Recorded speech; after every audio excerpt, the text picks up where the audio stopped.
সেরা স্বাদের লাল শাক ভাজি খেতে হলে অবশ্যই এভাবে ট্রাই করতে হবে। প্রথমে আমি লাল শাকটা ভালোভাবে সেদ্ধ করে নিয়েছি। তারপর কড়াইতে তেল দিয়ে একে একে পেঁয়াজ কুচি, রসুন কুচি, কাঁচামরিচ কুচি দিয়ে এটাকে আমি ভালোভাবে ভাজি করে নিব। ভাজি করে নেওয়ার পর সামান্য পরিমাণে লবণ ও হলুদ দিয়ে এটাকে আবারও নাড়াচাড়া করে নিব। তারপর দিয়ে দিচ্ছি চিংড়ি মাছ।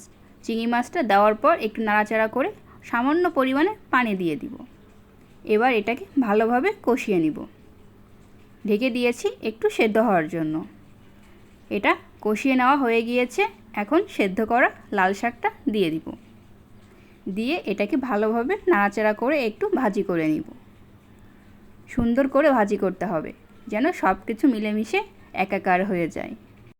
দেখতে পাচ্ছেন আমি কত সুন্দর করে ভাজি করে নিয়েছি। একটু পরিবেশন করে নিলাম। দেখেই জিভে পানি চলে আসছে। এবার চলুন খেয়ে দেখি।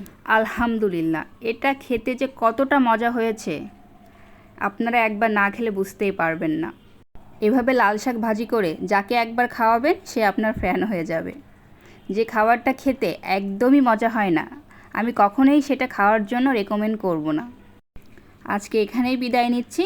আল্লাহ হাফেজ।